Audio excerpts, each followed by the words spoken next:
এই নতুন বছরটা আমরা যেন বেশি বেশি আল্লাহর শুকরিয়া দিয়ে নতুন বছরটাকে সমৃদ্ধ করতে পারি, বেশি বেশি যেন আল্লাহর ইবাদত করতে পারি। নতুন বছরে আমরা শপথ নেই, আমরা যেন অন্তরে হিংসা লালন না করি, বিদ্বেষ লালন না করি, আমরা নিজেরা যেন কাদা ছোড়াছুরি না করি, আমরা যেন মিলেমিশে একসাথে একাকার হয়ে যাই। আল্লাহ তুমি কবুল করো, আমরা পড়ি আমিন। 60টা জিনিস মানুষ মরে যাওয়ার পরে তার কবরে পৌঁছতে থাকে। ইন্না মিম্মা ইয়ালহাকুল মুমিন মিন হাসানাতিহি বা'দা মাউতিহি, মানুষ মরে যাওয়ার পরেও যে 60টা জিনিস তার কবরে পৌঁছায় তার মধ্যে একটা হচ্ছে মসজিদান বানাহু, সে যে মসজিদ বানিয়ে গিয়েছে ওই মসজিদের সওয়াব। সুবহানাল্লাহ পড়েন।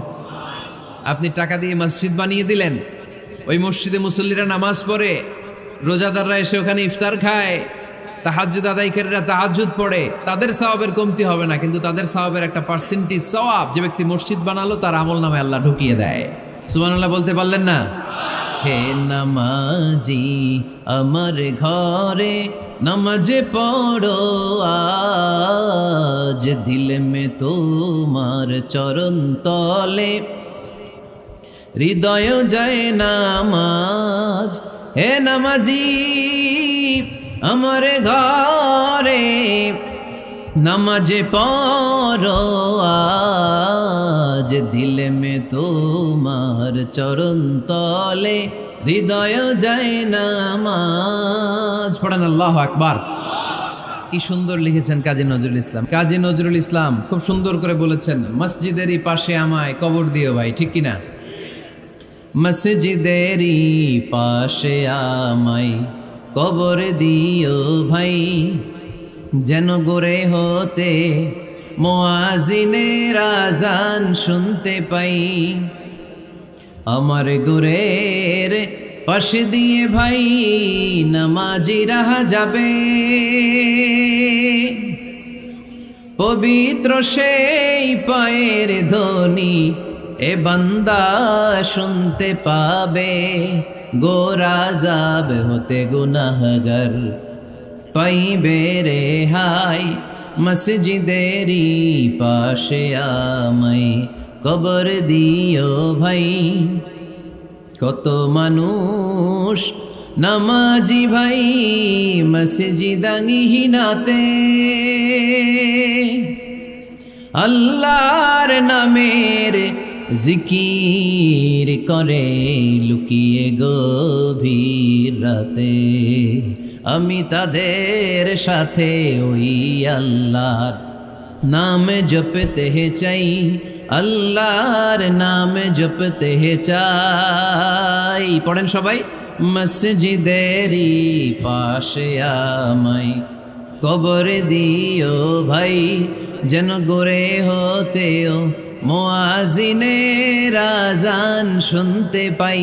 চিল্লায় পড়তে হবে আমিন। কি দরদ ছিল আমাদের জাতীয় কবি কাজী নজরুল ইসলামের, মসজিদের পাশে আল্লাহ তুমি আমার কবর দিও। আল্লাহ এই দোয়াটা কবুল করে নিয়েছে, ঠিক কিনা? ওনার কবরের পাশে মসজিদ আছে না নাই? আছে।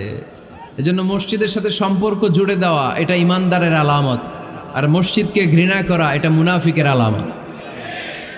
এজন্য আমরা যেন আমাদের হৃদয়টাকে মসজিদের সাথে জুড়ে দেই, মসজিদের সাথে যেন সুসম্পর্ক থাকে। মসজিদ সবার, মসজিদ নিয়ে দলাদলি নাই। দলাদলি আছে অনেক জায়গায়, হানাফি মসজিদ, আহলে হাদিস মসজিদ এরকম আমরা দেখি বা শুনি, এটা ঠিক না। হানাফি মসজিদ বলে কোনো কথা নাই, আহলে হাদিস মসজিদ বলে কোনো কথা নাই। মসজিদ সবার। ছোট্টখাট্ট বিষয় নিয়ে মসজিদে মারামারি, একজন হাত তোলে আরেকজন তোলে না, কিলাকিলি আছে না নাই? একজন বলে জোরে আমিন, আরেকজন আস্তে আমিন, মারামারি আছে না নাই? এগুলো কি মারামারি করার কোনো বিষয়? কথা বলেন। সালাতে ফরজ আছে, ওয়াজিব আছে, সুন্নাহ আছে। খেয়াল করে বুঝবেন, ফরজ যদি নষ্ট হয় সালাত ভঙ্গ হয়, you have to repeat your সালাত। ওয়াজিব নষ্ট হলে সালাত ভঙ্গ হয় না, নতুন করে পড়া লাগে না, সেজদায় সাহু দিলেই সালাত আদায় হয়ে যায়। আর সুন্নাহ নষ্ট হলে নামাজ নষ্টও হয় না, নতুন করে পড়াও লাগে না, সৌ সেজদাও লাগে না, নামাজ আদায় হয়ে যায় সুন্নাহ নষ্ট হলে। এই যে হাত তোলা না তোলা এটা সুন্নাহ, আমিন জোরে বলা না বলা এটা কি সুন্নাহ। যেটা কোনো কারণে কেউ না করলেও তার নামাজ কবুল করে নিবে কে? আর এই সব সুন্নত লই আমগো দেশে গিলাগিলি। মৌলভীবাজারে মাশাআল্লাহ এগুলা নাই, এখানেও আছে। এগুলার অবসান ঘটুক, আমরা চাই কি চাই না? আর কত এই ছোটখাটো বিষয় নিয়ে আমরা এই বিভেদের প্রাচীর আর দেয়ালকে উঁচু করব আমাদের মাঝখানে? কবে আমরা ঐক্যের সিন্ডিকেট করব? কবে? আর কবে সাদা মনের মানুষ হব? কবে? আর কত? অনেক হয়েছে, আর না, এবার থামেন। বিভেদের প্রাচীরকে ভেঙে চুড়িয়ে দেন। ঐক্যের এমন সিন্ডিকেট গড়তে হবে যাতে কোনো অপশক্তি এই ঐক্যকে ভাঙতে না পারে, বানচাল করতে না পারে। চিল্লায় বলেন ঠিক কিনা? এজন্য মিউচুয়াল রেসপেক্টের দরকার, পারস্পরিক শ্রদ্ধাবোধ সব ক্ষেত্রে, রাজনীতিতে, সামাজিক অ্যাক্টিভিটিসে আমাদের আলেম ওলামাদের মধ্যে পারস্পরিক শ্রদ্ধাবোধের দরকার, মিউচুয়াল রেসপেক্ট। কেউ কাউরে রেসপেক্ট করে না, আমি যেটা বুঝছি এটাই সব, বাকি সব হারাম, এরকম বলে না অনেকে? এরকম যেন না করি। তাহলে মসজিদ সবার, মসজিদ আল্লাহর হাবিব সাল্লাল্লাহু আলাইহি ওয়াসাল্লাম খ্রিস্টানদেরকে মসজিদে ঢুকতে দিয়েছেন, আর আমরা মুসলমান ভাইয়ের জন্য মসজিদে তালা ঝুলাই দেই, আছে না নাই? আল্লাহর হাবিব সাল্লাল্লাহু আলাইহি ওয়াসাল্লাম কোথাও গেলেই প্রথমে মসজিদ বানাতেন। কি বানাতেন? মসজিদ বানাতেন। মক্কা থেকে হিজরত করে মদিনায় আসলেন, কোবায় থাকলেন কয়েক সপ্তাহ। কোবা পল্লীতে তিনি মসজিদ বানালেন, মসজিদ কোবা। ওখানে প্রতি শনিবার কেউ যদি অজু করে ওখানে যে 2 রাকাত নামাজ পড়ে, একটা কবুল উমরার সওয়াব আল্লাহ তাআলা তার আমলনামায় দিয়ে দেয়। মসজিদে কোবা বানালেন। তারপরে মদিনায় এসে মসজিদে নববী বানালেন আল্লাহর হাবিব সাল্লাল্লাহু আলাইহি ওয়াসাল্লাম, মসজিদে নববী। এটা ছিল আল্লাহ রাসূল সাল্লাল্লাহু আলাইহি ওয়াসাল্লামের বৈশিষ্ট্য। কোথাও গেলেই তিনি মসজিদ বানাতেন, মসজিদে নববী। হায় রে, এখন তো কত সুন্দর মসজিদ আমরা দেখি, আমরা যে সালাত পড়ি। আল্লাহর হাবিব সাল্লাল্লাহু আলাইহি সাল্লামের সময় মসজিদে নববী কি এরকম ছিল? কথা বলেন। ফ্লোর ছিল বালুর ফ্লোর। কিসের ফ্লোর? আমাদের মসজিদের ফ্লোর কিসের? টাইলস। আর আল্লাহ রাসূল সাল্লাল্লাহু আলাইহি ওয়াসাল্লামের মসজিদে নববীর ফ্লোর কিসের? কথা বলে না তো, আওয়াজ করে উত্তর দেন না কেন? কষ্ট হচ্ছে? দুপুরে খাইছেন না সবাই? কেন খান নাই কেন? রোজা রাখছিলেন? হ্যাঁ, ফজর বাদে আইছি। আচ্ছা ঠিক আছে, ঠিক আছে। আচ্ছা আচ্ছা, সাউন্ড নাই, কথা শোনা যায় না? তো এটা শুনলা কেমনে? জিজ্ঞেস করলাম কথা শোনা যায় না, কয় না। তো এটা শুনলা কি করে? মানে অল্প শোনা যায়, তাই তো? একটু পরে আমার বিদায় ঘন্টা বাজবে, আমি চলে যাব। এই তোমরা ডিস্টার্ব করতে করতে আমার সময় শেষ। তোমরা ডিস্টার্ব করলে তোমাদের লস। আমি আমার টাইমের 1 মিনিটে বেশি যেতে পারবো না, কারণ এখানে আসরের সালাতের আজান শুরু হয়ে যাবে, এরপরে কোনো কথা নেই। আর বক্তব্য লম্বা করা এটা বেদাত। এই বেদাতকে আমি সুন্নাতের মধ্যে আনতে চাচ্ছি। একটা সময়ে একেবারে কমায় নিয়ে আসবো। এত প্রোগ্রামও আমি করতে চাই না। আমি ঘোষণা দিয়েছি আগামী বছরে সারা বাংলাদেশে আমার প্রোগ্রাম হবে 50টা। কয়টা? 50টা। এরপরের বছর 30টা, এরপরের বছর 20টা। বিভাগীয় প্রোগ্রাম করলেই চলবে আমার। এক এক বিভাগে যে 2 দিন 3 দিন খালাস। এত দরকার নেই, এত লম্বা চূড়ার বক্তব্যের দরকার নেই। আধা ঘন্টা চুপ করে শুনেন, কয়েকটা মেসেজ ড্রপ করি, take it with you to your home, then practice and apply in the society. নিয়ে যান, আমল করেন, সমাজে কাজে লাগান। সমাজটা আলোকিত করে দিবে কে? খুতাবুকুম তাবিলা সালাওয়াতুকুম কাসীরা। আল্লাহর হাবিব সাল্লাল্লাহু আলাইহি ওয়াসাল্লাম বললেন, কিয়ামতের একটা আলামত, কিয়ামতের আগে তোমাদের বক্তব্য হয়ে যাবে লম্বা, সালাত হয়ে যাবে খাটো। সালাতের পরে তাসবিহ পড়তে চায় না লোকজন, ব্যস্ত, মহাব্যস্ত, সুপার বিজি। কোত্থেকে আসলে এই ব্যস্ততা? আপনি রবের সাথে মুনাজাত, না যাই ইউনাজি মুনাজাত, আপনার রবের সাথে একাকী নীরবে কথা বলতে মনে চায় না আপনার? তা তো তাড়াহুড়ো কিসের? ধীর স্থির হন, একটু স্থির হন, একটু মনোদৈহিক প্রশান্তি অর্জনের চেষ্টা করেন। সব সময় ব্যস্ত, ধাক্কাধাক্কি, উচ্ছৃঙ্খলা, এগুলো আমাদেরকে শেষ করে দিয়েছে। এজন্য লম্বা চোরা বক্তব্য ঠিক না। বক্তব্য শুনতে আমাদের ভালো লাগে, আমল করতে ভালো লাগে না। বক্তব্যটা শেষেই সিগারেট ধরায়, আছে না নাই? মাহফিল শেষেই বিড়ি ধরায়, কয় চমৎকার ওয়াজ করছে হুজুরে। ওয়াজটা সেরকম হয়েছে, অনেক কণ্ঠ সুন্দর হুজুরের। এতদিন ইউটিউবে দেখছি, আজকে সরাসরি দেখাইছি, আছে না নাই? তো কি লাভ হয়েছে? লাভটা হয়েছে কি? এই যে মাহফিল শেষে বিড়িটা ধরাইলেন আর গেলেন, কোনো লাভ হয় নাই। এগুলো থেকে বেরিয়ে আসতে হবে। বছরের পর বছর আমাদেরকে শেখানো হয়েছে একভাবে, কেউ এই পরিবর্তনের আওয়াজ তোলে নাই। আওয়াজ আপনাকে তুলতে হবে।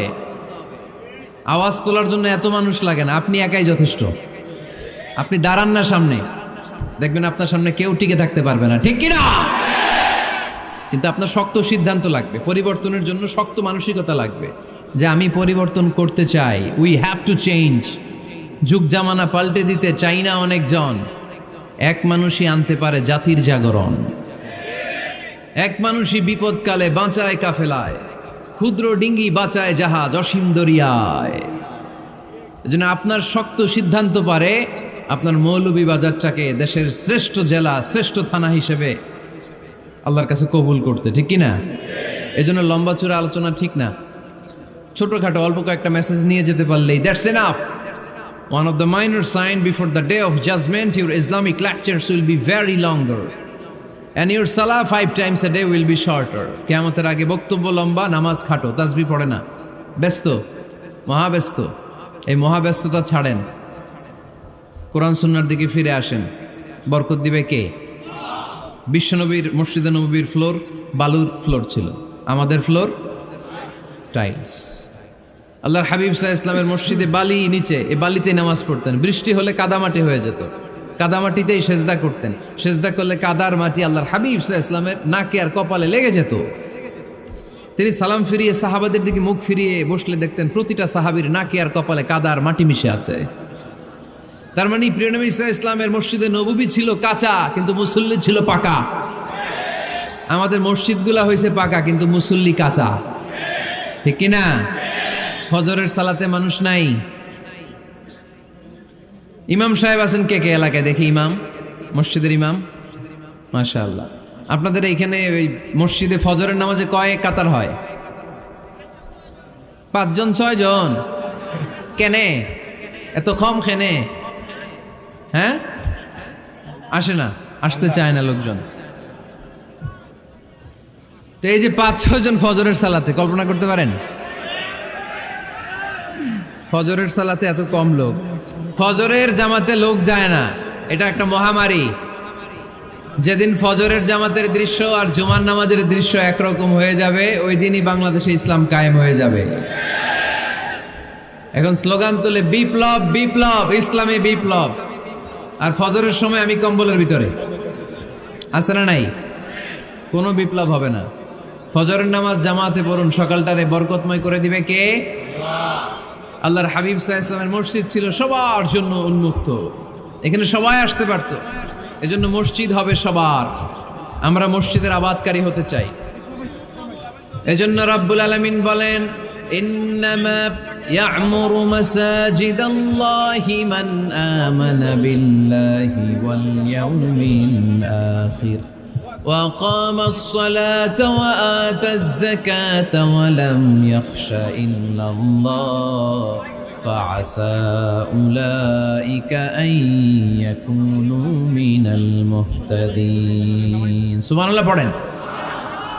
রব্বুল আলামিন বললেন মসজিদের আবাদকারী হবে তারা যারা আল্লাহর প্রতি ঈমান আনে, আখিরাতের প্রতি ঈমান আনে, যারা সালাত কায়েম করে, যারা যাকাত আদায় করে, যারা দুনিয়ার কাউকে ভয় পায় না, ভয় পায় একজনকে, চিল্লায় বলেন তিনি কে? যাদের হৃদয়ে আছে আল্লাহর ভয়, তারা কবু পথ ভুলে যায় না। আল্লাহর প্রেম ছাড়া এই দুনিয়া কারো কাছে কোনো কিছু চায় না, ঠিক কিনা? তাহলে যারা মসজিদের আবাদকারী এরা ভয় পায় একজনকে, চিল্লায় বলেন তিনি কে? মসজিদের আবাদকারীদের প্রথম গুণ, তারা আল্লাহয় বিশ্বাস করে, তারা আখিরাতে বিশ্বাস করে, তারা সালাত কায়েম করে, তারা যাকাত আদায় করে, তারা আল্লাহ ছাড়া পৃথিবীর কাউরে ভয় পায় না। আল্লাহ বলেন ফাআসা উলাইকা আইয়াকুনু মিনাল মুহতাদিন, আশা করা যায় তারাই হলো হেদায়েতের রাস্তার উপরে আছে, ঠিক কি না? তারাই মসজিদের আবাদকারী, যারা মসজিদে যায়, সালাত আদায় করে। এখন মসজিদের আবাদকারী আপনি হতে চান, আপনি মসজিদে যান না, আপনি আবাদকারী হতে পারবেন? মসজিদের অনেক সভাপতি আছে মসজিদে যায় না, আছে না নাই? মৌলভীবাজারে এই সমস্যা বোধহয় নাই। মসজিদের সেক্রেটারি মসজিদে যায় না, আছে না নাই? তাহলে হইলো, এটা হইলো, এটা মেনে নেওয়া যায়? এজন্য সভাপতি সাহেবরা, আপনি কষ্ট করে মসজিদ বানিয়েছেন, মসজিদে যাবেন। সভাপতি সাহেব আপনি মসজিদে যাবেন, সেক্রেটারি সাহেব আপনি মসজিদে যাবেন, তাহলে আপনি সঠিক মসজিদের আবাদকারী হবেন, ঠিক কিনা? আমরা মসজিদের আবাদকারী হতে চাই ইনশাআল্লাহ। পড়েন উমরানুল মাসাজিদ। মসজিদের আবাদ কি করে করতে হয়? মসজিদ আবাদ করার এক নাম্বার মাধ্যম হচ্ছে মসজিদ নির্মাণ করা। কি করা? নির্মাণ করা। খেয়াল করবেন, আল্লাহর হাবিব সাল্লাল্লাহু আলাইহি ওয়াসাল্লাম বলেছেন, মান বানা মসজিদান মিন মালিহি ফিদ দুনিয়া বানাল্লাহু লাহু বাইতান ফিল জান্নাহ। যে ব্যক্তি নিজের পকেটের টাকা খরচ করে দুনিয়াতে মসজিদ বানায়, আল্লাহ তাআলা তার জন্য জান্নাতে ঘর বানায়। 60টা জিনিস মানুষ মরে যাওয়ার পরে তার কবরে পৌঁছতে থাকে। ইন্না মিম্মা ইয়ালহাকুল মুমিন মিন হাসানাতিহি বা'দা মাউতিহি। মানুষ মরে যাওয়ার পরেও যে 60টা জিনিস তার কবরে পৌঁছায়, তার মধ্যে একটা হচ্ছে মসজিদান বানাহু। সে যে মসজিদ বানিয়ে গিয়েছে, ওই মসজিদের সওয়াব। সুবহানাল্লাহ পড়েন।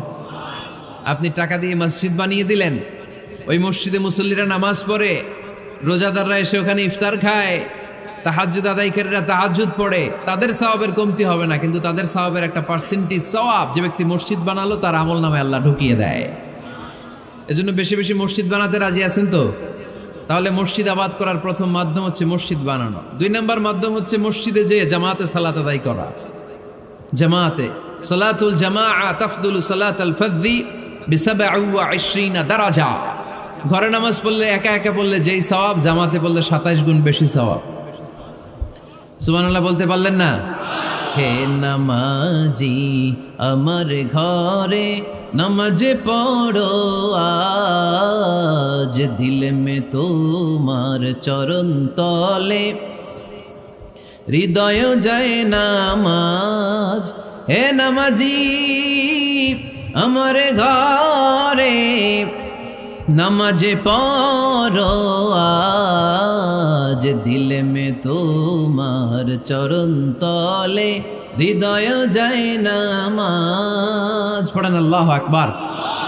কি সুন্দর লিখেছেন কাজী নজরুল ইসলাম। মসজিদ কেমন যেন মসজিদ তার নিজের ভাষায় আল্লাহর কাছে কেঁদে কেঁদে ফরিয়াদ জানায়, আল্লাহ নামাজিরা আমার ঘরে আসে না, কি সুন্দর টাইলস, কি সুন্দর মুসল্লা, কি সুন্দর এয়ার কন্ডিশন, সব আছে কিন্তু মুসল্লি নাই, ঠিক কিনা? মসজিদগুলো আল্লাহর কাছে ফরিয়াদ জানায়। এজন্য আমরা যেন মসজিদমুখী হই। কি মুখী? আওয়াজ করে বলতে হবে, কি মুখী? মসজিদমুখী। তাহলে মসজিদ আবাদের 1 নাম্বার পদ্ধতি মসজিদ বানানো। 2 নাম্বার মসজিদে বেশি বেশি যে জামাতে সালাত আদায় করা। 3 নাম্বারে মসজিদের সাথে সম্পর্ক জুড়ে দেওয়া, হৃদয়টা যেন সবসময় মসজিদের সাথে লেগে থাকে। আল্লাহর হাবিব সাল্লাল্লাহু আলাইহি ওয়াসাল্লাম বললেন, সাবআতুন ইউযিল্লুহুমুল্লাহু ফি যিল্লিহি ইয়াউমা লা যিল্লা ইল্লা যিল্লু। 7 শ্রেণীর ব্যক্তিকে আল্লাহ তাআলা কিয়ামতের দিন আরশের নিচে ছায়া দিবে, যেদিন আল্লাহর আরশের ছায়া ছাড়া কোনো ছায়া পৃথিবীতে থাকবে না। সেই দিনটা কি এই দিনের মতো?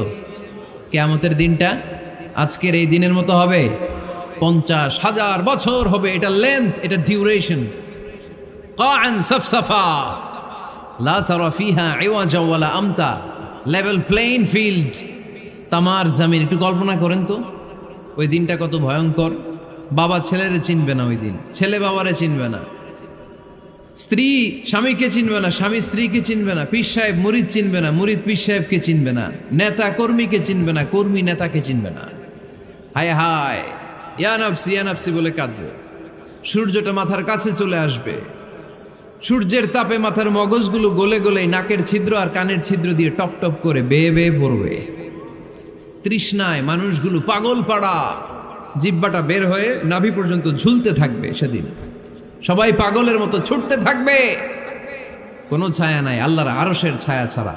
আল্লাহর হাবিব বললেন, 7 শ্রেণীর ব্যক্তিকে আল্লাহ তাআলা আরশের নিচে ছায়া দিবেন। এর মধ্যে 1 শ্রেণীর ব্যক্তি রাজুলুন কলবুহু মুআল্লাকুন বিল মাসাজিদ। ওই ব্যক্তি যার হৃদয়টা সবসময় আল্লাহর মসজিদের সাথে লেগে থাকে। মসজিদের সাথে যার হৃদয় লেগে থাকে তাকে আরশের নিচে ছায়া দিবে কে? এজন্য মসজিদের সাথে যেন আমাদের হৃদয়গুলো লেগে থাকে। অনেকেই দেখবেন এত ভালো নামাজে, জোহর পরে টেনশন করে আসরটা কই পড়বো, আসর পরে চিন্তা করে মাগরিবের সময় আমি কোথায় থাকবো, মাগরিবের সময় টেনশন, ইস এশাটা হয়ে গেলেই তো শেষ। এরকম লোক আছে না নাই? এদেরকে সেই কঠিন ভয়াবহ দিনে আরশের নিচে ছায়া দিবে কে? তারপরে মসজিদ আমাদের 4 নাম্বার পদ্ধতি, মসজিদকে পরিচ্ছন্ন রাখা, মসজিদকে ঝাড়ু দেয়া। মসজিদকে যারা পরিষ্কার করে তাদের হৃদয়ের যন্ত্রণা দূর করে দেয় কে? সাইয়েদনা ইব্রাহিম আলাইহিস সালাম এবং ইসমাঈল আলাইহিস সালামকে আল্লাহ তাআলা আদেশ করেছেন তাহহিরা বাইতিয়া লিত্তাইফিনা ওয়াল আকিফিনা ওয়ার রুকআই সুজুদ। হে ইব্রাহিম, ইসমাঈল, বাপ বেটা দুইজন মিলে মসজিদ ঝাড়ু দাও। কি ঝাড়ু দাও? মসজিদেরি ঝাড়ু বড়দার ও কমারে হাত শোনো আমার মুনাজাত। পড়েন, শোনো শোনো ইয়া ইলাহি আমার মুনাজাত, শোনো আমার মুনাজাত। পড়েন আমিন। মসজিদ ঝাড়ু দেওয়া মসজিদ আবাদের অন্তর্ভুক্ত। আপনারা কেউ কোনোদিন মসজিদ ঝাড়ু দিয়েছেন নাকি? কে কে দিয়েছেন দেখি? সবাই? সবাই মসজিদের খাদেম? মাশাআল্লাহ। আমিও দিছি মসজিদ ঝাড়ু, অনেক দিছি। মাশাআল্লাহ, আল্লাহ তুমি কবুল করো। যাদের হৃদয়ে বড় জ্বালা, ফ্যামিলিতে সুখ নাই, শান্তি নাই, তারা হৃদয়ে প্রশান্তি আনতে চাইলে এতিমখানায় যাবেন, এতিমের মাথায় হাত বুলিয়ে দিবেন, এতিমের মুখে খাবার তুলে দিবেন। আপনার হৃদয়টারে নরম করে দিবে কে? আল্লাহর ঘর মসজিদে যাবেন, নিজ হাতে মসজিদটারে একটু পরিষ্কার করে দিবেন, আপনার জীবনটারে উজালা করে দিবে কে? তাহলে এগুলো করার মাধ্যমে আমরা মসজিদের আবাদ করতে চাই। আমরা মসজিদের আবাদকারী হতে চাই কি চাই না?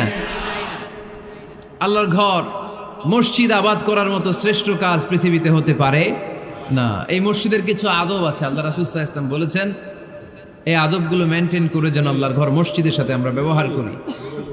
মসজিদের 1 নম্বর আদব হচ্ছে মসজিদে ওযুর সাথে প্রবেশ করা। কিসের সাথে? ওযু করে পরিচ্ছন্ন হয়ে মসজিদে প্রবেশ করা। এজন্য অপবিত্র অবস্থায় গোসল ফরজ, এরকম অবস্থায় মসজিদে ঢোকা যাবে? কথা বলেন, ঢোকা যায়? যেই নারীদের মাসিক চলতেছে, মেনস্ট্রুয়েশনাল পিরিয়ড চলতেছে, ওই নারীদের পক্ষে মসজিদে ঢোকা জায়েজ আছে? নাই। তাহলে এটা হলো 1 নম্বর আদব। মসজিদে ঢোকার সময় কি করে ঢুকবো? ওযু করে। আওয়াজ করে বলেন, কি করে ঢুকবো? ওযু করে। 2 নম্বর আদব হচ্ছে মসজিদে যাওয়ার সময় সবচেয়ে ভালো জামাটা পরে যাব, সবচেয়ে ভালো পাঞ্জাবিটা পরে যাব। জান তো আপনারা? না সবচেয়ে সিরাটা পরে যান? হ্যাঁ, অনেকের নামাজের জন্য একটা পুরান জামা আছে, সিরা পাড়া, এদিকে হাত উঠাইলে দিতে দেখা যায়, আছে না নাই? সবচেয়ে সিরা পাড়াটা রাখে নামাজের জন্য, কপাল পোড়া। আর সুন্নাতে খাতনার অনুষ্ঠানে গেলে মাশাআল্লাহ লেহেঙ্গা গায়ে দেওয়া যায়, আছে না নাই? না, আপনি ইবাদতের জন্য সবচেয়ে সুন্দর জামাটা রাখবেন। এজন্য রাব্বুল আলামিন বলেন, ইয়া বানি আদম খুযু জিনাতাকুম ইনদা কুল্লি মসজিদ। ও বনি আদম, তুমি যখন আল্লাহর ঘর মসজিদে ঢুকবা, ও বনি আদম, তুমি যখন নামাজের মুসল্লায় দাঁড়াবা, তোমার সবচাইতে দামি, সবচাইতে সুন্দর জামাটা গায়ে দিয়ে তুমি নামাজে দাঁড়াও। ঠিক কি না? তাহলে এখন মসজিদে যাওয়ার সময় কি গায়ে দিয়ে যাবেন বলেন? খিতা করবাইন? হ্যাঁ, মাশাআল্লাহ। হ্যাঁ, সবচেয়ে ভালো কাপড়টা আয়রন করে পারফিউম মেখে তারপরে আমরা যাব। রাজি আছেন তো? 3 নম্বর আদব হচ্ছে মসজিদে ঢোকার সময় বাম পা দিয়ে ঢুকতে হয়।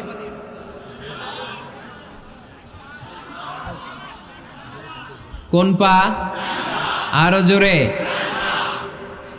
এদেরকে গুতা মারা লাগে, নাইলে আওয়াজ বাড়ে না। এরকম ভলিউম টাইট করতে হয়, ভলিউম হাই করলে আর পরে বাড়ে। এমনি বলতে চায় না। আর ঘটনা কি? হ্যাঁ, খায় নাই। বদরের যুদ্ধ হয়েছিল রমাদানে, কোনো সাহাবী খায় নাই, না খাইয়া একেবারে সাইজ করে দিছে কাফেরদেরকে। আমরা না খেলেও আমাদের হৃদয়ে ইমানি শক্তি আছে না নেই? এই তো বোঝা যাচ্ছে ইমানি শক্তি আছে। এতক্ষণ আছিল কই? তো মসজিদে ঢোকার সময় কোন পা দিয়ে? এগুলো মনে থাকে আমাদের? ভুলা যাই আমরা, খেয়াল থাকে না তো এগুলা। এত কিছু মনের মধ্যে রাখলে এগুলো মনে থাকবে কেমনে? মসজিদে ঢোকার সময় কোন পা? আরো জোরে। বেরোয়ার সময় কোন পা? মনে থাকবে? মসজিদে যখন ঢুকবেন ডান পা দিয়ে ঢুকবেন, আর দোয়া পড়বেন, আউযু বিল্লাহিল আযীম ওয়া বিওয়াজহিল কারীম ওয়া সুলতানিহিল কদীম মিনাশ শাইতানির রাজীম। বিষ্ণু সাল্লাল্লাহু আলাইহি ওয়াসাল্লাম বললেন, যে ব্যক্তি মসজিদে ঢোকার সময় এই দোয়াটা পড়বে, শয়তান আফসোস শুরু করে। সে বলে, হায় হায়, আজকের দিনের জন্য, সারা দিনের জন্য তো তুই আমার ওয়াসওয়াসা থেকে বেঁচে গেলি। আজকের সারা দিনের জন্য তোরে আমি হারালাম, আজকের সারাটা দিন আল্লাহর পক্ষ থেকে প্রোটেকশন নিয়ে তুই বেঁচে গেলি। আজকের জন্য যা, কালকে তোরে আমি ধরবো। এজন্য এই দোয়াটা পড়ার দরকার আছে না? আউযু বিল্লাহিল আযীম ওয়া বিওয়াজহিল কারীম ওয়া সুলতানিহিল কাদীম মিনাশ শাইতানির রাজীম। 4টা বাক্যের দোয়া। মুখস্থ করতে কষ্ট হলে যে ইউটিউবে চলে যাবে আজকেই, ওখান থেকে শুনে আপনারা মুখস্থ করে নেবেন, এই দোয়াটা পড়বেন। তাহলে ওই দিনের জন্য শয়তানের ওয়াসওয়াসা, টেম্পটেশন, প্রভোকেশন থেকে আপনি আল্লাহ তাআলার প্রোটেকশনে চলে গেলেন। সুবহানাল্লাহ পড়েন। তারপর আল্লাহর হাবিব বললেন, ঢোকার আগে আমারে সালাম দাও। পড়বেন, আসসালামু আলাইকা আইয়ুহান নাবিয়্যু ওয়া রাহমাতুল্লাহি ওয়া বারাকাত। এই 2টা জিনিস যখন করে ফেললেন, তখন ডান পা দিয়ে পড়বেন, আল্লাহুম্মা আফতাহ লি আবওয়াবা রাহমাতিক। সুবহানাল্লাহ পড়েন। আল্লাহুম্মা আফতাহ লি, ও আল্লাহ আমার জন্য তুমি খুলে দাও আবওয়াবা রাহমাতিক, তোমার রহমতের দরজা। তার মানে মসজিদে ঢুকলে রহমত পাওয়া যায় কি যায় না? মসজিদে ঢুকলে পাওয়া যায় রহমত। মসজিদের বাইরে রহমতের কথা আল্লাহ বলে নাই, মসজিদের ভিতরে রহমত। কোথায় রহমত? কোথায়? মসজিদের ভিতরে রহমত আছে না? তার প্রমাণ, মসজিদে ঢুকলেই শান্তি লাগে কেমন জানি, আর ঘুমে ধরে। মসজিদে ঘুমাইছেন কারা কারা দেখি? সবাই ঘুমাইছেন? আরে আমি কত ঘুমাইছি। জুমার নামাজের সময় যে কি ঘুম আসে, আসে আসে কমন পড়ছে, একেবারে কমন পড়ে গেছে। ঘুম আসে কারণ রহমত, রহমতের ঝিরি ঝিরি বাড়ি ধারা আল্লাহ তাআলা আরশের উপর থেকে নাজিল করতে থাকে। আর এই রহমতের কারণে হৃদয়টা প্রশান্ত হয়ে যায়, অনেকের ঘুমও চলে আসে, ঠিক কি না? এজন্য আল্লাহুম্মা আফতাহ লি আবওয়াবা রাহমাতিক, ও আল্লাহ তোমার রহমতের দরজাগুলো আমার জন্য খুলে দাও। এই দোয়া পড়লে রহমতের দরজা খুলে দেয় কে? আবার মসজিদ থেকে যখন বের হবেন তখন কোন পা দিয়ে? জোরে বলেন। বাম পা দিয়ে কি পড়বেন? আল্লাহুম্মা ইন্নী আসআলুকা মিন ফাদলিক, ও আল্লাহ তোমার কাছে আমি তোমার পক্ষ থেকে ফদল চাই, মানে রিজিক চাই। রিজিক দেওয়ার মালিক কে? তার মানে খুব সোজা সাপটা কথা হচ্ছে, মসজিদের ভিতরে পাওয়া যায় রহমত, আর বাইরে পাওয়া যায় ফদল বা রিজিক। বাইরে পাওয়া যায় কি? রিজিক। মসজিদের ভিতরে রিজিক আছে। তার মানে সারাদিন মসজিদে বসে থাকলে রিজিক মিলবে? নামাজের সময় নামাজ পড়তে হবে, কাজের সময় কাজ করতে হবে। এটাই হচ্ছে ইসলামের বিধান। নামাজের সময় নামাজ, কাজের সময়। আমি প্রশ্ন করবো, আওয়াজ করে উত্তর দেন। নামাজের সময়, কাজের সময়, নামাজের সময়, কাজের সময়। এটা মনে থাকবে। এজন্য আল্লাহ বললেন, ফাইদা কুদিয়াতিস সালাতু ফান্তাশিরু ফিল আরদি ওয়াবতাগু মিন ফাদলিল্লাহ। যখন তোমাদের সালাত শেষ হয়ে যায়, আল্লাহর রিজিক অন্বেষণের জন্য আল্লাহর জমিনে তোমরা ছড়িয়ে যাও। নামাজের সময় আসবেন, নামাজ শেষ বের হয়ে যান। ফান্তাশিরু ফিল আরদ, জমিনে ছড়িয়ে পড়ো। নামাজ শেষ, চেয়ারম্যান সাহেব চলে যাবে ইউনিয়ন পরিষদের ভেতরে, ছাত্ররা চলে যাবে হাই স্কুলে, মেম্বার অফ দ্য পার্লামেন্ট চলে যাবে সংসদে, সেনাবাহিনীর লোকেরা চলে যাবে ক্যান্টনমেন্টে, ব্যবসায়ীরা চলে যাবে তাদের বাজারে, সিএনজি ওয়ালারা সিএনজি নিয়ে ব্যবসা শুরু করবে, রাস্তায় নেমে যাবে। চিল্লায় বলেন ঠিক কিনা? এটাই ইসলামের বিধান। নামাজের সময় নামাজ, কাজের সময়। আচ্ছা, তাহলে প্রথম সুন্নাত পেলাম, পবিত্র হয়ে ঢুকবো, ভালো জামা পরে ঢুকবো। 2 নাম্বার। 3 নাম্বার, ঢুকার সময় কোন পা? বের হওয়ার সময়। 4 নাম্বার, মসজিদে ঢুকেই 2 রাকাত। মসজিদে ঢুকে কয় রাকাত পড়েন আপনারা? তাহিয়াতুল মসজিদ। মসজিদে আপনি ওয়েলকাম জানাবেন, ঢুকেই 2 রাকাত পড়বেন, ওযু করলেই 2 রাকাত। আল্লাহর হাবিব সাল্লাল্লাহু আলাইহি ওয়াসাল্লাম মসজিদে নববীতে জুমার খুতবা দিচ্ছেন। খুতবা চলাকালীন সময়ে এক সাহাবী এসে মসজিদের মধ্যে বসে পড়লেন। আল্লাহর হাবিব সাল্লাল্লাহু আলাইহি ওয়াসাল্লাম সাহাবীরে বললেন দাঁড়াও। সাহাবী দাঁড়ালেন। আল্লাহর নবী জিজ্ঞেস করলেন, কেন বসে বললা? 2 রাকাত পড়ছো নাকি? সাহাবী বলে, পড়ি নাই। বিশ্বনবী বললেন, তাহলে তাড়াতাড়ি 2 রাকাত নামাজ পড়ে বসে যাও। সুবহানাল্লাহ পড়ে। 2 রাকাত পড়ো নাই তো পড়ো, দাঁড়াও, তারপরে বসো। দেখেন, খুতবা চলাকালীন সময়ে আমাদের খতিবরা কখনো খুতবা থামায়? কথা বুঝেন নাই? জুমার খুতবা আপনারা শুনেন না? খুতবা চলতেছে, ওই মুহূর্তে ইমাম সাহেবরা কখনো খুতবা থামায়? মাঝখানে কোনো ঝামেলা হলে থামায় না। প্রথম খুতবা শেষ, বসে, তারপরে দ্বিতীয় খুতবা। খুতবার মাঝখানে কোনো থামাথামি নাই। কিন্তু আল্লাহর হাবিব সাল্লাল্লাহু আলাইহি সাল্লাম কেমন খতিব ছিলেন দেখেন। আল্লাহর হাবিব সাল্লাল্লাহু আলাইহি সাল্লামের খুতবা দেওয়ার স্টাইল এন্ড অ্যাটিটিউড এবং আমাদের খুতবা দেওয়ার স্টাইল এন্ড অ্যাটিটিউড আল্লাহ রাসূল সাল্লাল্লাহু আলাইহি ওয়াসাল্লামেরটা কত প্রাণবন্ত ছিল। আল্লাহ রাসূল সাল্লাল্লাহু আলাইহি ওয়াসাল্লাম সোসাইটি ওরিয়েন্টেড একজন পার্সোনালিটি ছিলেন, সমাজের মানুষ কেন্দ্রিক, খুব সামাজিক ছিলেন আল্লাহ রাসূল সাল্লাল্লাহু আলাইহি ওয়াসাল্লাম। তিনি দেখলেন একজন বসে পড়ছে, উনি খুতবা থামায় দিলেন, জুমার খুতবা থামায় বললেন, এই নামাজ পড়ছো না, পড়ো 2 রাকাত পড়ো। আবার খুতবা শুরু করলেন, সুবহানাল্লাহ পড়বেন না? একবার তিনি খুতবা দিচ্ছেন, দেখলেন আল্লাহ রাসূল সাল্লাল্লাহু আলাইহি ওয়াসাল্লামের 2 জন নাতি হাসান আর হুসাইন রাদিয়াল্লাহু তাআলা আনহুমা, ছোট্ট মানুষ, কাতারের ভিতরে ঢুকে কোন সাহাবী টুপি টান দেয়, কারো পাগড়ি ধরে টান দেয়, একজন এদিকে দৌড় দেয়, আরেকজন ওদিকে দৌড় দেয়, মসজিদে একটা ডিস্টার্ব হচ্ছে। আল্লাহর হাবিব সাল্লাল্লাহু আলাইহি ওয়াসাল্লাম খুতবা থামিয়ে দিলেন, মিম্বার থেকে নেমে আসলেন, 2 নাতিকে 2 হাতে ধরলেন, ধরে আস্তে করে জান্নাতের এই 2 সর্দারকে নিয়ে মিম্বারের উপরে দাঁড়ালেন, এই হাতে এই নাতি, ওই হাতে আরেক নাতি। এরপর দাঁড়িয়ে দাঁড়িয়ে তিনি বাকি খুতবা দিলেন, পড়েন সুবহানাল্লাহ। কত প্রাণবন্ত খুতবা! উনিও খুতবা দিতেন, আমরাও খুতবা দেই। আল্লাহর হাবিব সাল্লাল্লাহু আলাইহি ওয়াসাল্লাম খুতবা দিচ্ছেন, এক সাহাবী এসে বলল, ইয়া রাসূলুল্লাহ, মদিনায় দুর্ভিক্ষ, বৃষ্টি নাই, আপনি বৃষ্টির দোয়া করেন। রাসূল সাল্লাল্লাহু আলাইহি ওয়াসাল্লাম খুতবা থামায় দিলেন, থামায় দিয়ে দোয়া শুরু করলেন, আল্লাহুম্মা আসকিনা গাইসান মুগীসান মারিআন মুরিআন নাফিআন গায়রা দার আজিলান গায়রা আজল। আল্লাহ উপকারে বৃষ্টি দেন, যে বৃষ্টিতে আমাদের ফসল জন্মাবে, সবুজ ঘাস লতা পাতা জন্মাবে, আমাদের গবাদি পশুর রিজিক বাড়বে, এরকম উপকারী বৃষ্টি আমাদেরকে দিয়ে মদিনাটারে ধন্য করে দেন।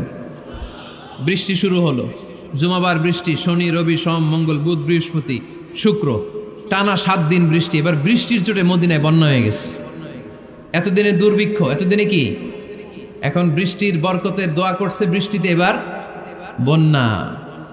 যেই সাহাবী বৃষ্টির জন্য দোয়া করতে বলেছিলেন, পরের জুমাবারের খুতবার সময় এসে ওই সাহাবী বলেন, ইয়া রাসূলুল্লাহ, আবার খুতবার মাঝখানে, ইয়া রাসূলুল্লাহ, আর বৃষ্টির দরকার নাই, আর দরকার নেই, এবার বৃষ্টি বন্ধের দোয়া করেন। আল্লাহর হাবিব সাল্লাল্লাহু আলাইহি ওয়াসাল্লাম খুতবা থামিয়ে আবার বন্ধের দোয়া, আল্লাহুম্মা হাওয়ালাইনা ওয়ালা আলাইনা, হে আল্লাহ আমাদের চারিদিকে দেন, মদিনাতে আর বৃষ্টির দরকার নাই। চিল্লায় পড়েন সুবহানাল্লাহ। এজন্য খতিব হবে এরকম প্রাণবন্ত খতিব। সমাজে কি চলে, কি ক্রাইসিস, কি সংকট, ইয়াংরা কোন সমস্যায় ভোগে, আমাদের রাজনৈতিক অঙ্গনে কি সমস্যা, আমাদের অর্থনৈতিক অঙ্গনে কি সমস্যা, আমাদের সামাজিক অঙ্গনে কি সমস্যা, আমাদের পরিবারগুলোর ভেতরে কি ঝামেলা, প্রত্যেকটা কথা মসজিদের মিম্বার থেকে আসার দরকার আছে না নাই? আল্লাহর হাবিব সাল্লাল্লাহু আলাইহি ওয়াসাল্লাম এভাবেই সমাজকে ঠিক করে দিতেন। 2 রাকাত মসজিদে ঢুকে আজকে থেকে আমরা পড়ব। মসজিদে ঢুকলেই কয় রাকাত মনে থাকবে না ভুলে যাবেন? তারপরে আল্লাহর হাবিব সাল্লাল্লাহু আলাইহি ওয়াসাল্লাম বলেছেন, খবরদার কবরের উপর মসজিদ বানিও না। কবরস্থান একদিকে, মসজিদ আর একদিকে, কিন্তু বাংলাদেশে মসজিদের সাথে কবর মিলানো আছে না নাই? ছোট্ট একটা মসজিদ, কিন্তু এত বড় বাবার কবর আছে না নাই? এগুলো করবেন না আপনি। আগে হবে মসজিদ, পরে কবরস্থান। যেমন মসজিদে নববী হয়েছে আগে, তারপরে বিশ্বনবীর কবর এখানে আছে না নাই? মসজিদে নববী প্রতিষ্ঠিত হয়েছে আগে, পরে বাকি কবরস্থান আছে না নাই? কিন্তু কোন আল্লাহর ওলির কবরস্থানের উপরে যদি মসজিদ বানান, তার উপর লানাত দিয়েছে কে? লাআনা রাসূলুল্লাহ আলাল ইয়াহুদ ওয়ান নাসারা ইত্তাখাযু কুবুর আমবিয়াইহিম মাসাজিদা। আল্লাহর রাসূলের লানত ইহুদি নাসারাদের উপর, কারণ ইহুদি আর নাসারাদের একটা খাসলাত, একটা বৈশিষ্ট্য ছিল, তারা তাদের নবীদের কবরের উপরে মসজিদ বানায় ফেলতো। এটা করা যাবে? এজন্য এলাকায় এলাকায় এই ঝামেলা, কবর আর মসজিদ হবে আলাদা। আবার মসজিদের কেবলার দিকে যেন কবরস্থান না হয়, তাহলে শিরক হওয়ার সম্ভাবনা আছে না নাই? খুব সাবধান, আল্লাহ সব মাফ করে কিন্তু শিরক মাফ করে না, ঠিক কি না? শিরক হচ্ছে মহাপাপ, সব পাপের বাপ। এজন্য আমরা সব করলেও শিরকের গুনাহ মুসলমান কখনো করতে পারে। এরপর আল্লাহর হাবিব বললেন, মসজিদকে পরিষ্কার পরিচ্ছন্ন রাখো, এটাও মসজিদের আদাব। মসজিদে আতর লাগিয়ে দেন, বাখুর জ্বালিয়ে দেন। আপনাদের এই এলাকার মধ্যে তো বাখুরের অভাব নাই, আগরের অভাব নাই, ঠিক কিনা? গতকাল প্রোগ্রাম ছিল কই? সুজানগর, আগরের রাজধানী। আগর চিনেননি আপনারা? হ্যাঁ, এই যে দেহনেল উদ পারফিউম, আপনাদের এই যে মাহাতাব সাহেবের আল হারামাইন, এরপরে যে আজমল কোম্পানি, এও আপনাদের এই মৌলভীবাজার এলাকার। এরকম অনেক কোম্পানি আছে দুবাই ভিত্তিক, গোটা বিশ্বে ওনারা ব্র্যান্ডিং করেছে। এগুলোর র ম্যাটেরিয়াল, কাঁচামাল যায় হচ্ছে আপনাদের মৌলভীবাজার থেকে। সম্মানিত ভাইয়েরা, মসজিদ পরিষ্কার পরিচ্ছন্ন রাখবেন, এই বাখুর জ্বালাবেন, দেহনেল উদ, এই পারফিউমগুলো ছড়িয়ে দিবেন। মসজিদের মধ্যে অনেক মসজিদে দুর্গন্ধ আছে না নাই? এই কার্পেটের মধ্যে ময়লা, পরিষ্কার করেন। আল্লাহর হাবিব সাল্লাল্লাহু আলাইহি ওয়াসাল্লাম বলেছেন, খবরদার। আম্মা জান আয়েশা বর্ণনা করেন, আমার রাসূলুল্লাহ সাল্লাল্লাহু আলাইহি ওয়াসাল্লাম বিবিনাইল মসজিদ ফি দুয়ার, ওয়া আন তুতাইয়াবা ওয়া তুনাজ্জাফ, আমরা যেন এলাকা এলাকায় মসজিদ বানাই, মসজিদগুলোকে যেন পারফিউম দিয়ে আতর দিয়ে সুগন্ধময় করে দেয়। বিশ্বনবী আদেশ করেছেন, সুবহানাল্লাহ পড়েন। এজন্য কোনো অপরিচ্ছন্ন মসজিদ থাকতে পারবে না। মসজিদের পাশ দিয়ে গেলে আতরের ঘ্রাণে আমোদ হয়ে লোকজন যেন বুঝতে পারে এটা আল্লাহর ঘর, মসজিদ। চিল্লায় বলেন ঠিক কি না? এরপরে আল্লাহর হাবিব সাল্লাল্লাহু আলাইহি ওয়াসাল্লাম বলেছেন, মসজিদের আরেকটা আদব হলো মসজিদকে অতিমাত্রায় ডিজাইন না করা। বেশি ডিজাইন করা যাবে না। এমন ডিজাইন করা যাবে না যে এটা মসজিদ বোঝাই যায় না। এত লাইটিং ফাইটিং করে, এটা কি মসজিদ না কমিউনিটি সেন্টার বোঝাই যায় না। আছে না নাই? আছে। এরকম যেন আমরা না করি সম্মানিত ভাইয়েরা। বিশেষ করে মসজিদের সামনের দেয়ালে। কোন দেয়ালে? সামনের দেয়ালটা কেবলার দিকে যেই দেয়াল, এই দেয়ালটা হতে হবে ফ্রেশ, যাতে করে মানুষের দৃষ্টি আকর্ষণ না করে। প্রায় মসজিদের দেয়ালের মাঝখানে দেখবেন আপনি ক্যালেন্ডার ঝুলায় রাখে, আছে না নাই? মৌলভীবাজারের কি অবস্থা? খিতা খবর আছে? তো এই যে ক্যালেন্ডার ঝুলায় রাখে, ওইখানে দেখবেন বিভিন্ন মসজিদের ছবি, এতিমখানার ছবি, মানুষের ছবি। তো মানুষ নামাজও পড়ে, আবার ওগুলোও তাকায়, আছে না নাই? প্রথম কাতারে পরে ওইখানে কি লেখা এগুলো পরে, তার ডিস্টার্ব হচ্ছে না? এই মুসল্লির দৃষ্টি যাতে অন্যদিকে না যায়, এটা খেয়াল রাখতে হবে। যদি পারা যায় মসজিদের সামনে কোনো ঘড়ি টড়ি চলবে না। ঘড়ি মসজিদের পেছনের দেয়ালে, সময়সূচি পেছনের দেয়ালে, সব পেছনে। সময় কয়টা বাজে ওটা ইমাম দেখলেই চলবে, ইমাম এভাবে দেখে নিবে, আপনারাও দেখে নিবেন। কিন্তু সামনের দেয়ালটা যত সিম্পল করা যায়। আল্লাহর হাবিব সাল্লাল্লাহু আলাইহি ওয়াসাল্লাম নামাজ পড়া অবস্থায় সামনে এমন কিছু রাখতেন না যেটার দ্বারা আল্লাহর হাবিব সাল্লাল্লাহু আলাইহি ওয়াসাল্লামের সালাতে মনোযোগ অন্যদিকে চলে যায়। আমরা যখন সালাত পড়ি, যদি অন্যদিকে তাকাই, ফেরেশতার মাধ্যমে আল্লাহ একটা ডাক দেয়, বলে আকবিল, এই বান্দা ফিরে আয়, তোর নজর থাকা দরকার সিজদার জায়গায়, ফিরে আয়। আপনি আবার যখন অন্যদিকে তাকান, আল্লাহ বলে ফিরে আয়, সিজদার দিকে তাকা। আপনি আবার যখন ঘড়ির দিকে তাকান, আল্লাহ বলে আকবিল, ফিরে আয়, সিজদার দিকে তাকা। আপনি যখন আবার অন্যদিকে তাকান, তখন আল্লাহ বলে লা হাজাতা লি ইলা সালাতিক, তোর এই নামাজের দরকার আমার নাই। নাউজুবিল্লাহ পড়বেন না? তোর এই নামাজের দরকার আমার নাই। অজু করে কষ্ট করে যাকে খুশি করার জন্য আপনি সালাতে দাঁড়ালেন, উনি যদি বলে এই নামাজের দরকার নেই, তা কার জন্য নামাজ পড়লেন আপনি? কথা কি বুঝতে পেরেছেন? এই জন্য এলাকার গণ্যমান্য ব্যক্তিবর্গ আছে, আমাদের চেয়ারম্যান সাহেব আছে, আরো অন্যান্য বিজনেস ম্যাগনেটরা আছে। আপনারা মসজিদ যখন নির্মাণ করবেন, সামনের দেয়ালটা যত সাদামাটা হতে পারে ততই ভালো। এমনকি জায়নামাজের মধ্যে এখন কাবা ঘরের ছবি আছে না নাই? আছে না? কি মুসলমান আমরা! নিজের কাবারে নিজে লাথি মারি নামাজের আগে, মনের অজান্তে নিজের কাবাকে নিজে লাথি মারছি। এরকম জায়নামাজ ব্যবহার করা নিষেধ। চিল্লায় বলেন ঠিক কি না? সাদা ফ্রেশ জায়নামাজ বাজারজাত করেন, আপনাদের সিদ্ধান্তই ওনাদের ব্যবসা বয়কট হয়ে যাবে। আপনারা যদি এখন থেকে মসজিদের মিনারা আর কাবা ঘরের যে প্রতিকৃতি বা ছবি, এরকম ছবি সম্বলিত জায়নামাজ কিনা বন্ধ করে দেন, এদের মার্কেট থাকবে? কথা বলেন। কালকে থেকে আমরা জায়নামাজ কেনার সময় ফ্রেশ জায়নামাজ কিনবো। কোনো মসজিদ, কোনো মিনার, আমাদের কাবা ঘরের ছবি সম্বলিত কোনো জায়নামাজ কিনা যাবে? আওয়াজ করে বলেন, যাবে? যাবে না। এগুলো হচ্ছে মসজিদের আদাব। এগুলো রক্ষা করে মসজিদে ঢোকার দরকার আছে না নাই? পৃথিবীতে 3টা মসজিদ সবচাইতে শ্রেষ্ঠ মসজিদ। কয়টা? আওয়াজ করে বলেন না। 1 নাম্বার মসজিদুল হারাম, ফাওয়াল্লু উজুহাকুম শাতরা। যেখানেই তোমরা নামাজ পড়ো না কেন, মসজিদের হারামের দিকে হয়ে নামাজ পড়ো। কেবলা কোন দিকে আজকে? এদিকে, এইদিকে কেবলা। আমি যদি এদিকে হয়ে পড়ি, নামাজ হবে না? হবে না কেন? কারণ কেবলামুখী হয়ে নামাজ পড়া ফরজ। চিল্লায় বলেন ঠিক কিনা? মসজিদুল হারাম পৃথিবীর প্রথম মসজিদ। ওখানে একটা ঘর আছে, ঘরটার নাম হলো কাবা। ইন্না আউওয়ালা বাইতিন উদিআ লিন-নাসি লাল্লাযী বিবাক্কাতা মুবারাকা। এই পৃথিবীর প্রথম ঘর, যেই ঘরটা স্থাপিত হয়েছে বাক্কা শহরে। বাক্কা মক্কার আগের নাম, এখন শহরের নাম মক্কা। আগে নাম ছিল কি? সবাই বলেন, কি নাম ছিল? বাক্কা। এটা পৃথিবীর আদি ঘর। সব নবীদের পরশধন্য পদধূলিতে এই জায়গাটা বরকতময় হয়েছে। এটা এমন ঘর, যেই ঘরের চারদিকে 1 রাকাত নামাজ পড়লে 1 লক্ষ রাকাতের সওয়াব পাওয়া যায়। হজ উমরা করেছেন কে কে দেখি? হজ উমরা করেছেন আপনারা না? মাশাআল্লাহ। আমরা যারা করতে পারি নাই, আল্লাহ তাদেরকেও তৌফিক দাও। আমরা যেন এই কাবা ঘরে যে প্রাণ ভরে সালাত আদায় করতে পারি, আল্লাহ তৌফিক দান করো। আমরা যেন মসজিদে নববীতে যে প্রাণ ভরে সালাত পড়তে পারি, তৌফিক দান করো।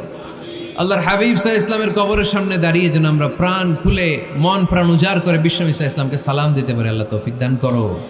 এই কাবা ঘরকে কেন্দ্র করে প্রতিদিন 100টা রহমত নাজিল হয়। আওয়াজ করে বলেন কয়টা? আল্লাহর হাবিব বললেন প্রতিদিন প্রতিনিয়ত 100টা রহমত নাজিল হতেই থাকে। সিত্তুন আলিত তাইফিন, 60টা রহমত তাদের উপর নাজিল হয় যারা কাবা ঘরের চারদিকে তাওয়াফ করে। আরবাঈন আলিল মুসাল্লিন, বাকি 40টা নাজিল হয় যারা কাবা ঘরের পাশে নামাজ পড়ে। ওয়া 20 আলিন নাযিরিনা ইলাল কাবা, বাকি 20টা রহমত প্রতিনিয়ত নাজিল হয় যারা তাওয়াফ করে না, সালাত আদায় করে না, শুধু কাবার গিলাফের দিকে তাকিয়ে থাকে। কাবার দিকে তাকায় থাকলেই সওয়াব। সুবহানাল্লাহ পড়েন। এক রাকাতে কয় লক্ষ রাকাতের সওয়াব। এজন্য আল্লাহর হাবিব সাল্লাল্লাহু আলাইহি ওয়াসাল্লাম বলেছেন, লা তুশাদ্দুর রিহাল ইল্লা ইলা সালাসাতি মাসাজিদা, স্পেশাল ভার্চু এন্ড রিওয়ার্ড, বিশেষ সওয়াবের নিয়তে পৃথিবীর এই 3টা জায়গা ছাড়া কোথাও নিয়ত করে ভ্রমণ করা জায়েজ নাই। এক হচ্ছে মসজিদুল হারাম, 2 হচ্ছে মসজিদ নববী, 3 হচ্ছে মসজিদুল আকসা। এই 3টা মসজিদ ছাড়া পৃথিবীর কোনো মসজিদে নিয়ত করে সফর করা যাবে না। বিশেষ নিয়তে সফর করা যাবে না, যে আমি যদি এই মৌলভীবাজারের জামে মসজিদে যাই বেশি সওয়াব পাওয়া যাবে, এই নিয়তে সফর করা যাবে না। বেশি সওয়াব শুধু এই 3 মসজিদে। মসজিদুল হারামে 1 রাকাতে কত রাকাতের সওয়াব? কথা কয় না, বুঝে নাই বোধহয়। কয় লক্ষ? আর মসজিদে নববীতে 1 রাকাতে 1000 রাকাতের সওয়াব। আরেক বর্ণনায় আছে 50,000, বর্ণনাটা দুর্বল। সহিহ বর্ণনায় এসেছে 1 রাকাতে 1000 রাকাতের সওয়াব। মসজিদুল আকসায় সালাত পড়লে 1 রাকাতে, এক বর্ণনায় এসেছে 250 রাকাতের সওয়াব, আরেক বর্ণনায় এসেছে 500 রাকাতের সওয়াব। এই 3টা মসজিদ ছাড়া যে নামাজ পড়লে বেশি সওয়াব হবে, এই নিয়তে সফর করা যাবে? চিল্লায় বলেন যাবে। তবে মসজিদটা দর্শন করার জন্য যেতে পারবেন। মসজিদটা দেখতে কেমন, এটার ক্যালিওগ্রাফিক্যাল ডিজাইন কেমন, এটার আর্কিটেকচারাল ডিজাইন কেমন, এটার দৃষ্টিনন্দন সৌন্দর্য কেমন, মসজিদটা দেখতে কেমন, দেখতে যেতে পারবেন। কিন্তু বিশেষ সওয়াব রিওয়ার্ড এই 3টা মসজিদ ছাড়া অন্য কোনো মসজিদের জন্য হবে না। এই মসজিদ হচ্ছে আমাদের সামাজিক ঐক্যের কেন্দ্রবিন্দু, এটা হচ্ছে আমাদের কমিউনিটি সেন্টার। আমরা শুধু নামাজের জন্য মসজিদকে ইউজ করি, এছাড়া আরো অনেক ইউসেজ আছে মসজিদের। খেয়াল রাখবেন, আমাদের মুসলমানদের মসজিদ হিন্দুদের মন্দিরের মতো নয়। কোথায় আজান হইছে? শেষ করে দিব না? সুবহানাকাল্লাহুম্মা ওয়া বিহামদিকা আশহাদু আল্লা ইলাহা ইল্লা